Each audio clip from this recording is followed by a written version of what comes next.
I'm not sure I remember my password. Okay, downloading the new data. All right, Plants for Zombie, you were fun. Goodbye. Store. Let's take a look at the new cards. Dark Retribution and Blistering Chaos. Let's start with Dark Retribution. Ambriel Archangel. We've already seen this guy. The Highlander on steroids. He's a legendary. Don't know yet if he particularly deserves his legendary status. Oh, hey. What happened to my chat?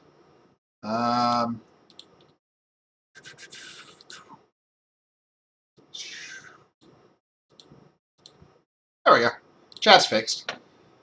Don't really know that he's strong enough to see play. There's just too much removal out there for you to rely on a single grow tall creature. Although this is a very effective grow tall creature. The player armor lets you ignore some of your opponent's threats. Maybe it works out. If it got a little bit of a buff when it was the only thing on the field, in terms of stats, it might be a bit more playable. As it is, I'm on the fence. Probably try it, but I'm on the fence. This one we have not seen. Spirit Stone Sentry, and it has a lot of text. Terrible stats. When it is destroyed, if it was on a side lane, referring to it in one of your available spaces at randoms. When it enters the field, if it did not enter, put a +1/+1 health for each creature that was destroyed this turn. That's a lot of text. What do I think of this guy? You play in the side lane, it gets killed, it comes back bigger, at least +1/+1 +2 +2 +3 +3. Possibly more. I just don't see it. It might see some play, but I doubt it. That is such a weird trigger. The Soul Scourge Grimgaunt doesn't see any play at all, and it's relying on the same kind of effect. This one your opponent sees coming, and even then it could be massive, but it relies on it getting destroyed to get the effect. Honestly, I think I'd just rather have... Oh, wait. Ooh, stop. Think about things. The new... Yeah. Sorry, Ambriel is a woman. I hadn't stopped and thought about that guy with the new Necrium and Aloyan Heroics. Destroy each other creature in play. So you drop that other guy into a sideline, drop Zithian Tormentor, it'll blow him up and every other creature that you control, and he'll respawn as at least a, let's say, 2 triggers, maybe 3. That's got some potential. Ambriel's Edict you saw earlier in Steam chat, if you were paying attention. It's also up on Reddit. Overload, destroy all other creatures, but the highest attack. And that Spirit Stone Sentry is absolutely not going to be the highest attack. So, with all the cards that existed before this mini patch, I think Spirit Stone Sentry is a bad card. With this patch, and those 2 heroics in particular, maybe it has some value. Maybe. I'm not convinced, but maybe. I do like both these heroics. 6-10, 12-16, 22-28 with a significant drawback, unlike, say, Behemoth. It is a drawback that can work in your favor, as we were just talking about with the Spirit Stone Sentry, which unfortunately is not an abomination. It really should have been. Yeah. Without those 2 heroics, this guy is garbage. With those 2 heroics, maybe he sees some play. I'll have to think about that a little bit. Alright. On to the other deck. Blistering Chaos. Malice Hermit, we saw, was spoiled Saturday during the Golden Gauntlet. Grimgaunt Poison Effect, which is nice. It applies for your creatures and your opponent's creatures, not just when an opponent's creature is killed by poison. Does a lash effect upon entry, making it better than lash, because it's lash with a body at player at level 1 and 2. I could see this and Venomous Netherscale being the only poison card you play in a deck, and it being effective. I really suspect this guy will see some play. He is a Yeti. You could try and shoehorn him into a Yeti deck. Already you're going to be looking at the new non-combat damage to the player face creature that we'll look at in just a second that will synergize very well, and maybe you can build a Yeti deck there.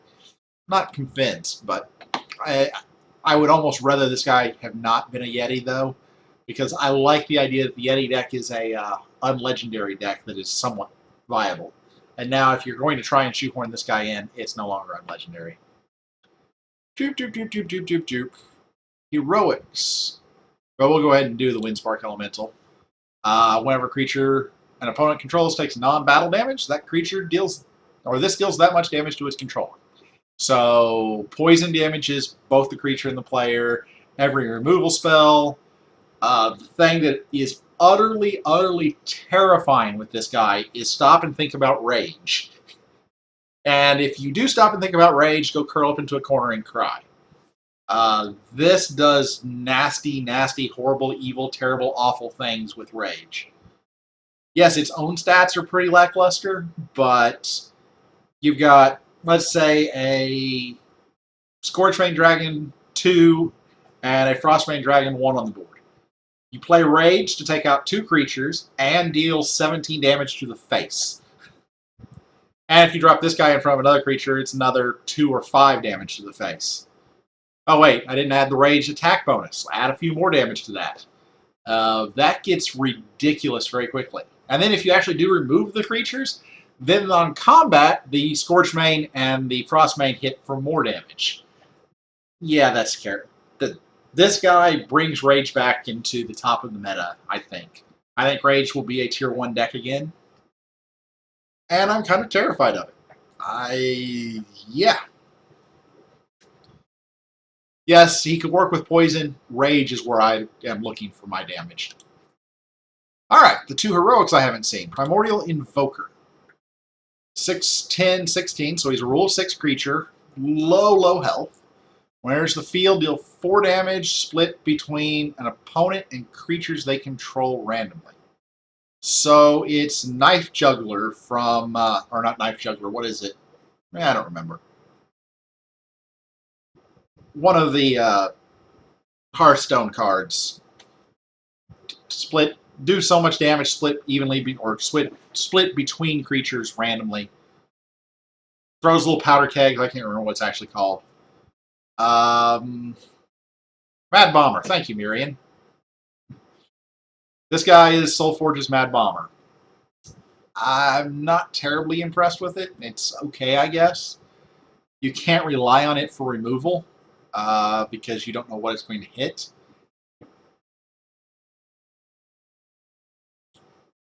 It will see some play in draft. I'm not entirely certain it's going to make it into a constructed deck because the randomness is just...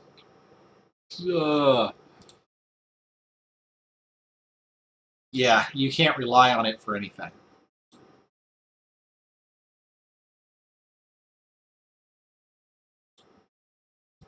And then the last heroic, Stinging Invocation.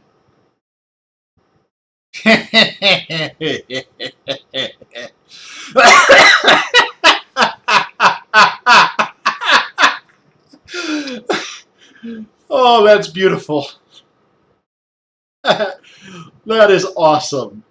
I don't know if this thing will see any play or not, but that is the most awesome card I think I've ever seen. Oh. When Killer Bee came out, if you go back and find my review of Set 5, I said Killer Bee was a gimmick card. It really needed some other card to synergize with it or create it. This is just hysterical. Put a random number of Killer Bees into play. Why you would ever play a Killer Bee over this guy, I don't know. This guy is, yes, it's a random spot. You're putting 1/1s into random spots. That's kind of bad. See, what is the stupid card? Sow the seeds? Scatter the seeds. It's not strictly better than scatter because it's a variable number of creatures. You don't know how many you're going to get. Scatter the seeds is always going to be the 1/1, 3/3, 5/5. These are going to be 1/1, 3/3, 5/5s with mobility. But yeah, that's hysterical. I I don't know what to make of this. It probably doesn't see a lot of play, but it is hysterical. Oh man, that is beautiful. Okay.